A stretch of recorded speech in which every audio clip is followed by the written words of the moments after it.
Hola a todos, muchísimas gracias por estar ahí otra vez, bienvenidos a Argentina para Armar. Esta semana es una semana muy compleja para mucha gente, de desconcierto ante la reforma judicial, para los que no conocen cuánto y cómo puede cambiar la vida de los argentinos, para quienes están escuchando con detalle las denuncias de lavado K, al menos de una ruta de lavado K, el intento quizás de controlar también el Poder Judicial para garantizar la impunidad a los funcionarios el día del mañana. Todo lo que uno empieza a pensar, diría una amiga mía, es negro oscuro, ¿no? ¿En qué se convertirá la Argentina cuando esto funcione? Nos explicaron los diputados la semana pasada concretamente cómo va el Estado a estar por encima de los ciudadanos y que hay mucha gente, desde diputados hasta gente que no conoce la ley, que no termina de entender hasta qué punto pueden llegar a cambiar las cosas en la Argentina, cómo cambia. Está con nosotros Elisa Carrió, que no necesita presentación, solo recordar que es diputada nacional y que, como suele suceder, está siempre antes informada de lo que va a pasar, porque recordemos que, por ejemplo, en 2008 ella denunció a Lázaro Báez y lo denunció a Néstor Kirchner. Y a Néstor Kirchner. Exactamente, vamos a recordar esa denuncia, ¿no? El juez fue ante el juez Ercolini. Nosotros el primer informe sobre obra pública donde decíamos que el cajero era debido y la obra pública, el testaferro y Lázaro Báez era el testaferro de Kirchner, es del 2004. Lo que pasa es que en ese momento decir estas cosas era, y también en el 2004 es donde decimos que el cajero es debido y que empresarios amigos están implicados en un crimen de un capitán de barco en Chubut. Después esto sigue hasta que tenemos todas las pruebas escritas, documentales, documentos oficiales. En el 2008 y antes del blanqueo de capitales presentamos una larga denuncia con todo, es decir, energía, obra pública, Venezuela, capítulo por capítulo. Ercolini en algo las desarmó, pero finalmente nosotros presentamos la denuncia cuya jefatura era Néstor Kirchner, él vivía. ¿Y qué otros estaban nombrados? Y que la integraban Debido, Uberti, ¿se acuerdan el valijero del avión de Venezuela? Rudy Ulloa Igor, que era su viejo secretario, ahora dueño de una fortuna enorme. Debido ya nombré, Cristóbal López, por el juego. Y bueno, hay varios empresarios de la construcción, entre ellos, del transporte, entre ellos Irigliano. ¿Esa denuncia era una sola ruta? No. Para que la gente entienda, no. Estamos hablando de varias rutas. Claro, nosotros lo que le pedimos es primero que vayan los funcionarios de la FIC que habían sido echados, porque ahí encontraban toda la facturación trucha en la ruta del dinero. Ercolini nunca lo citó. También pedíamos que se allane el Ministerio de Planificación identificando los expedientes, porque pidiendo los expedientes y allanando se encontraban todos los sobreprecios y todas las compras y todas las sociedades. Tampoco lo hizo. De modo tal que hoy, esto es lo importante de la investigación de la Nata, se muestra parte de la ruta del dinero. Y también se muestra en imagen. Porque la crítica permanente hacia mi persona para no investigar era que no había suficientes pruebas y en realidad el tiempo demostró que las únicas pruebas escritas que hay son las nuestras.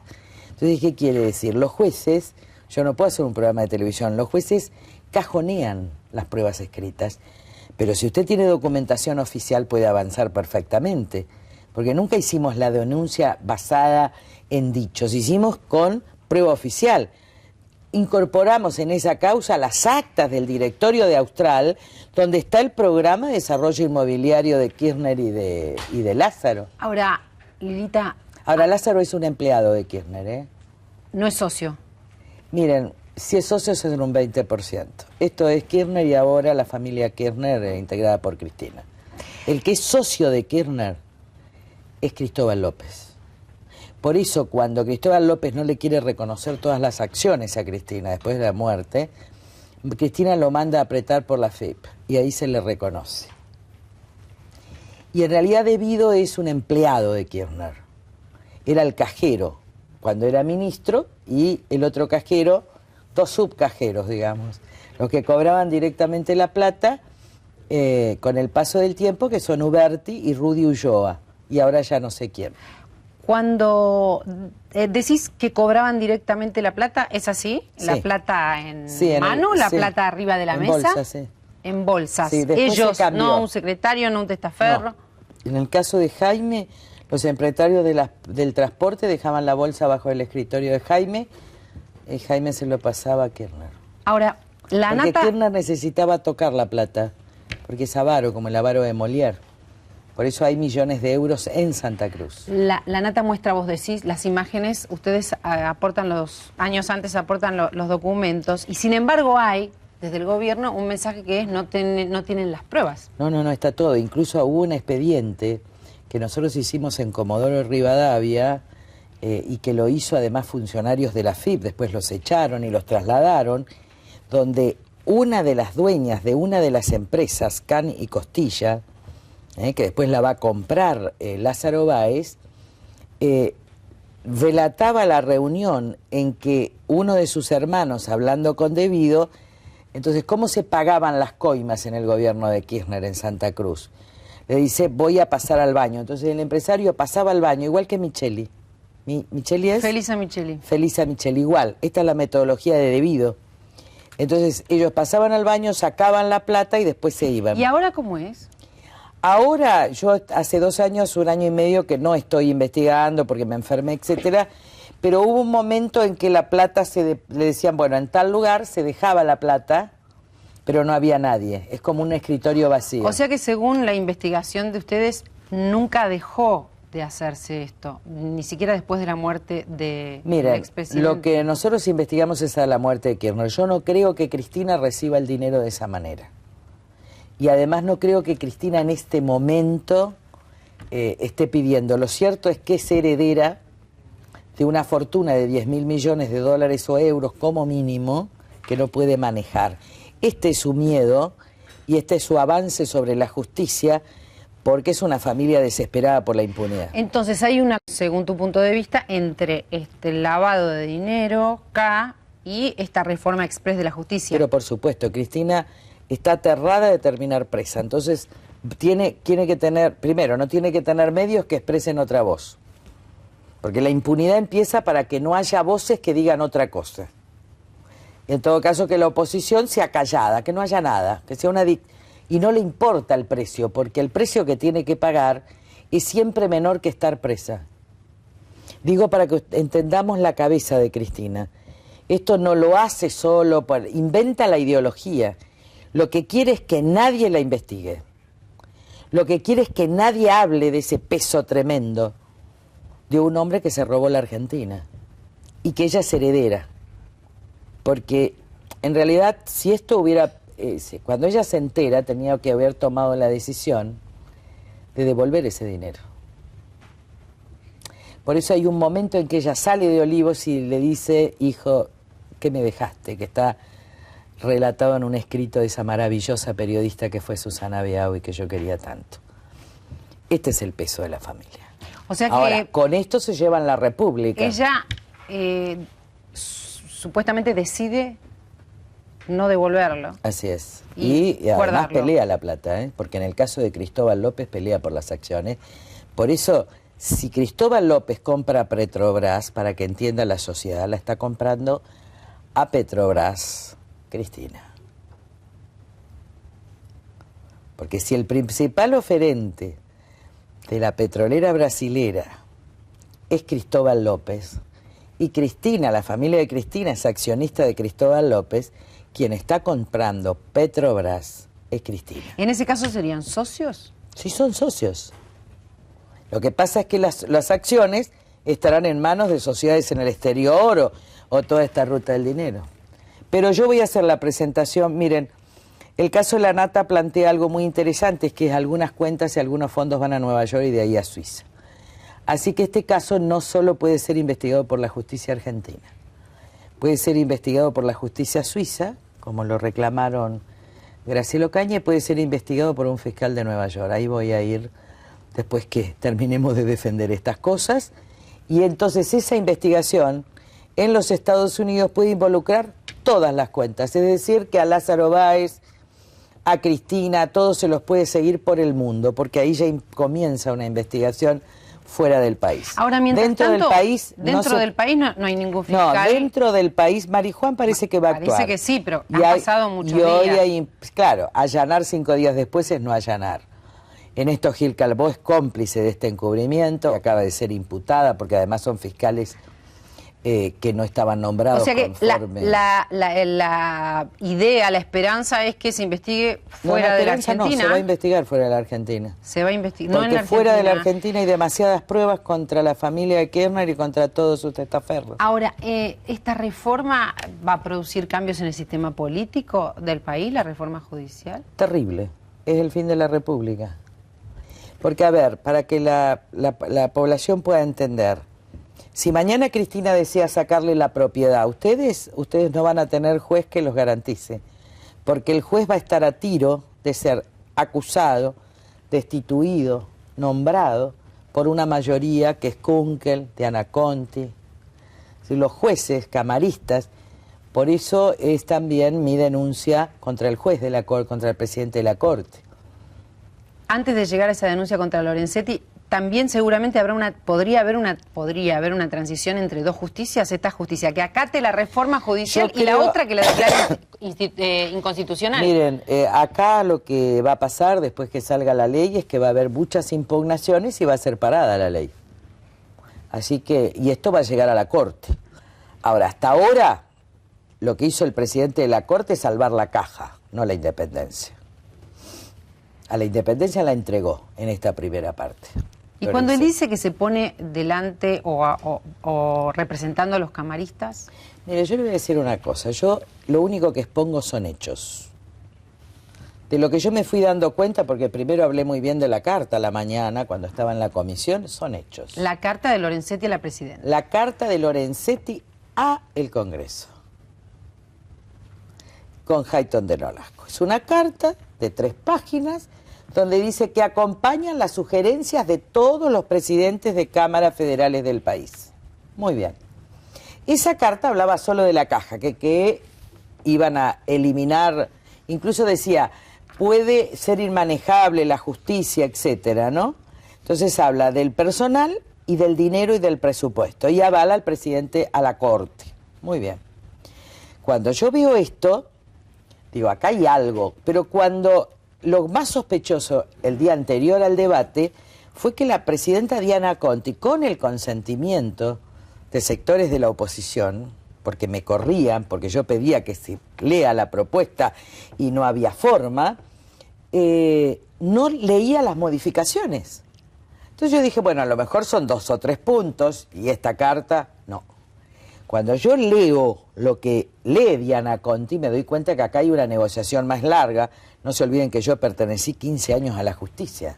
Yo soy de la familia judicial y después 20 años, tengo 36 años de aportes previsionales, para que tengan ustedes una idea, trabajo de los 20 años en que me recibí. O sea, se sacan unos párrafos. Entonces, cuando yo vuelvo a mi casa, llamo a alguien, a camaristas amigos, porque los conozco, porque son de mi generación, y me dicen, no, Lili, le digo, ¿cómo entregaron la caja? Los que lo único que les importa me contestan, no. Si nuestra carta tiene el primer párrafo, el más importante, que es que dice, se afecta la división de poder. Y le digo, pero esto no está. Entonces, muestro lo que me dieron a mí, y me muestran, y me dan primero una copia simple, y después una copia firmada, donde el primer párrafo era, nuestra mayor preocupación es que terminan con la independencia judicial y cambian la forma republicana de gobierno. La Suprema Corte, o la Corte Suprema en este caso, según su punto de vista y su información, ¿llega a un pacto con la presidenta? Lorenzetti sí, la Corte no. La Corte le encomienda negociar a Lorenzetti y Lorenzetti negocia con Zanini. Esto nos estamos enterando hoy. O sea que la verdad de lo que yo dije se está dando a pedazos, porque Kunkel dice negociamos con los radicales y nos dejaron afuera. Y después el propio Joaquín Morales Solá dice, estuvieron a punto de renunciar y le encomiendan a Lorenzetti. Que no dice, es decir, Joaquín Morales Solá reconoce que existieron, que el presidente de la Corte le ordenó a Gustavo Hornos hacer otra carta. Pero de esto no se tenían que enterar el resto de los camaristas, porque el resto de los camaristas no estaban dispuestos a firmar una carta solo por la caja. Esto iba a quedar escondido si yo no denunciaba las dos cartas, y los camaristas de todo el país habrían creído que la carta que llegó al Congreso es la carta que ellos mandaron. Este es el engaño. Porque ¿qué hace Lorenzetti? Más allá, después vamos a hablar del pacto. Lo que no es tolerable, lo digo en representación del pueblo de la nación que yo tengo como diputada, es que un juez me mienta, y menos el presidente de la Corte. Si el presidente de la Corte me dice que me manda una nota de todos los presidentes de Junta, me tiene que mandar la nota de todos los presidentes de Junta. No me puede mandar una carta solo del presidente de la Junta y alterada. Es decir, que al menos, estoy hablando de un hecho reconocido por todos, el presidente del máximo tribunal de la República le mintió al Congreso y me mintió a mí como diputada de la comisión. Segundo, Lorenzetti negocia en nombre de la Corte con Zanini. Y ellos dos arman la reforma. Esto tampoco lo dijo el presidente de la Corte, no lo informó la presidenta de la comisión, porque las negociaciones tienen que ser transparentes. ¿Qué le correspondía haber dicho al presidente de la Corte? Estamos negociando en nombre de la Corte con la presidencia reformas. Lo escondieron. Lo que Lorenzetti decía, sus advertencias sobre la preocupación de esta reforma, ¿por qué lo decía entonces? Es que es preocupante la reforma. Lo que él me parece que intercambia es caja por independencia de los jueces. No se olviden que una persona de su extrema confianza, March, junto con Ordiales, representante del Ejecutivo que responde a Kunkel, y Fera, manejan un presupuesto multimillonario, que es independiente del personal, que es el tema de las obras. Entonces, en esta negociación, yo conozco la historia del señor Lorenzetti. Y no la voy a contar porque no tengo todavía la documentación escrita por escribano. Pero desde siempre tuve reservas porque sé su historia en Rafaela con los negocios de la salud. De modo tal, a ver, yo pienso, los analistas políticos dicen, por ejemplo, Joaquín Morales Solá, a quien respetas mucho, dicen que la Corte le da a Lorenzetti las facultades para que hable en nombre de la Corte con la presidenta. Bueno, esto es mentira y es cierto, pero la Corte lo tendría que haber blanqueado antes. ¿Por qué hace 2 semanas la Corte no saca un comunicado diciendo la verdad al pueblo de la nación? ¿Pero la Corte no está molesta con esta reforma? Pero sí, pero lo que hacen es las cosas a escondidas. Este es el problema. Si la Corte, a ver, María Laura. Si está molesta, no avala María Laura, la reforma. Vamos a ser sinceros. ¿Qué se hace en una república transparente, como se hace en cualquier país del mundo? La presidenta informa la reforma. La Corte encomienda a su presidente entablar negociaciones. Y esto se hace público. Sin embargo, en todas estas semanas donde se estaba negociando, la Corte no dijo nada. Zanini, que es el que lo promueve a Lorenzetti, porque son conocidos de los de antes, a juez de la Corte, negocian los dos solos, no con los miembros de la Corte. En el medio, el día 14 de abril, las cámaras federales le dicen, nos llevan puesta la independencia y nos están sacando la mínima decisión sobre personal. Él le hace cambiar esa carta a Gustavo Hornos y poner a Gustavo Hornos diciendo otra cosa. Todo con la premura del caso y a escondidas de toda la justicia federal que había mandado otra nota, alterando la nota y en connivencia con Gustavo Hornos, que no creo que sea malo, sino que se lo llevó puesto en la historia. Muy bien. Podrían ahí blanquear. ¿Qué hubieran dicho? La Corte, en negociaciones con el gobierno, propone tales reformas. No. Los ponen de frente a estos camaristas y le sacan otra carta para decir que ante la preocupación de los camaristas por la caja, el gobierno hace esto.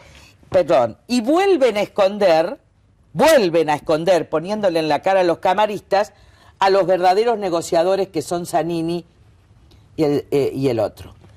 Perdón, Zanini y Lorenzetti, porque le digo Nazareno, me sale mal el nombre estos últimos días. Conclusión. Voy a hacer la afirmación. Frente a esto que lo reconoce Joaquín Morales Solá, al menos vamos a reconocer un error de transparencia. Porque si yo no lo decía, esto no se sabía nada. Segundo, mi temor es que el gobierno no concede esto a cambio de nada. Mi temor es que Lorenzetti, por su caja, haya entregado algún fallo sobre la ley de medios. Mi pregunta es, los camaristas que claramente estaban preocupados y en contra de esta reforma judicial, la Corte, que también, la Corte, no el presidente, siguiendo este argumento, toda la Corte, el resto de la Corte que ponía también advertencias, se supone que ante todo esto debe estar, como mínimo, muy molesta, preocupada. Mire, la Corte tiene que asumir que las cosas se tienen que hacer en forma transparente. Ellos respaldaron la negociación a su presidente, pero tendría que haberle dicho a la sociedad que estaban negociando. Segundo, ¿pero ellos sabían que esta era la negociación? Sí, de acuerdo a lo que declaran, sí. Ahora, hay que explicarle a la sociedad algo. La Corte no tiene el mismo mecanismo de designación que los demás jueces. Es decir, que a la Corte no le afecta la independencia esta ley. A la que se les afecta es a los jueces de primera instancia y a las cámaras. Y a ellos los dejaron sueltos. Si Lorenzetti negocia la ley de medios, ¿significa que la Corte entera y también la los jueces negociando? Independientes. No. Y ahí es donde la oscuridad de este señor, que yo traigo a la luz, y que si me dice algo le traigo todas las pruebas de los expedientes de Rafaela, porque este señor tuvo montones de casos por el tema salud, intermediarias de la salud y PAMI en la década de Alderete, es donde yo sospecho de él. Yo no le creo a ese señor, lo dije siempre, conozco su historia, independiente de que tenga buenos modales. Los tres radicales que conocían de todos estos, dos de ellos son Sanz y Gil Lavedra. Y también son personas muy educadas, pero lo cierto es, y son amigos en algunos casos de 30 años, pero yo me debo al pueblo de la nación, estoy dispuesta a decir toda la verdad, porque en el 2001 se escondió muchas cosas y yo era muy joven, decía lo que podía. Ahora el pueblo va a saber todo lo que yo sé. Elisa, ¿hay una ruptura? ¿Hay gente que está de un lado y del otro? ¿Hay una ruptura en la sociedad argentina o no? No. A ver, en Venezuela sí. En Venezuela la mitad del pueblo es chavista, porque Chávez le dio identidad, le dio registro de la propiedad, etcétera, y la mitad ha sufrido la persecución chavista. Entonces ustedes ven 1 millón de personas por un lado, 1 millón por el otro. En la Argentina no, en la Argentina hay un relato de un grupo que tiene el 30% de los votos y un 70% dominado y perseguido por un relato, pero no está dividida. Yo me encuentro con muchísimos peronistas que están indignados con esto. Lo que tienen es retenida a mucha gente peronista muy buena, pobre, que los amenazan con sacarle los planes. Y yo les aseguro que nadie le va a sacar los planes. Hoy yo entraba siempre a las villas, hoy no se puede entrar a una villa. Porque si alguien ve conmigo a una persona, le sacan el subsidio. Este es el nivel de amenaza y de extorsión. Así como Moreno se presenta como el callafaz de la nueva dictadura fascista, y ya se anticipa riéndose, pero va a terminar preso, yo me voy a encargar de que este señor termine preso. De alguna manera, de la misma manera que él presiona y amedrenta a los empresarios, los punteros amedrentan a la gente pobre. Entonces no hay que hablar mal de la gente pobre diciendo no saben votar porque cobran los subsidios. No. Si los empresarios no tienen coraje, ¿por qué le vamos a pedir a esa pobre gente que su comida depende del subsidio que salga a oponerse? Somos las clases medias. las que tenemos que salir a la resistencia para liberar a los pobres y abrirles las cadenas y no tocarle esos planes sociales hasta que haya algo mejor. Elisa, La Nata todas las semanas agrega una imagen nueva, ¿no? Y ahora adelanta en minutos nada más algo nuevo en relación a los cajeros. Y la pregunta que se hace la gente o me hace la gente en la calle es, después del estupor, del desconcierto, de la perplejidad, es, ¿pero va a pasar algo? Miren, la verdad es que pase mucho. Nosotros creemos, miren las paradojas de la luz. ¿Sabe por qué se ve tanta mugre en la Argentina? Porque hay mucha luz. Si vos levantás la persiana de tu cuarto, vas a ver la mugre de tu cuarto. Yo creo que Dios levantó la persiana. Y hay que limpiar la casa. Si hay justicia o no justicia que condene, la justicia tiene dos partes, como decía Isaías. No hay verdad, no hay justicia sin verdad. Lo que La Nata, lo que nosotros hicimos es mostrar la verdad. Ahora, también sabemos que hay una justicia cómplice de la impunidad. Muy bien, ya verá la verdad, está viniendo la verdad sobre esa justicia cómplice, hasta que tengamos jueces independientes. Esto es paso a paso, con paciencia. Yo estoy esperando hace 19 años. Yo creo que nosotros como pueblo, y banqué persecuciones, 25 querellas criminales, nunca me quejo porque yo no soy víctima. ¿Me viste? Ay, que me duele el brazo, que me querella, nada. Pasé todas. Entonces tengamos paciencia, tengamos la seguridad, como decía Martin Luther King, que esto se va a solucionar, pongamos el cuerpo a la conciencia. Yo no me voy a quebrar ni me voy a deprimir. Vieron que eran las 9 de la mañana y hablaba como si nada, seguía en el debate. ¿Saben qué? Yo les recomendaría a todos y a todo el pueblo algo. El único temor que nosotros tenemos que tener en la vida es el amor-temor a Dios. No tenemos temer a ningún hombre. Por eso los del Frente para la Victoria quedan mudos cuando yo hablo, porque ellos saben que yo no les tengo miedo. Y creo que esta es la principal diferencia con el resto de la oposición. Ahora, ¿por qué muchos le tienen miedo? Porque ellos piden al poder privilegios, prebendas, contratos, y después los callan. En nombre de esa mínima corrupción o menor corrupción, los tienen callados. Y entonces yo parezco como la enemiga de la oposición. ¿Por qué? Porque frente a la omertá, al silencio, por eso parecen débiles los políticos. No es que son débiles, es que los tienen agarrados, con pequeñas cosas. Entonces, yo desde siempre cumplo este rol, decir la verdad, porque nunca perdí un privilegio. Ellos saben que nunca les pedí un favor, ni una jubilación.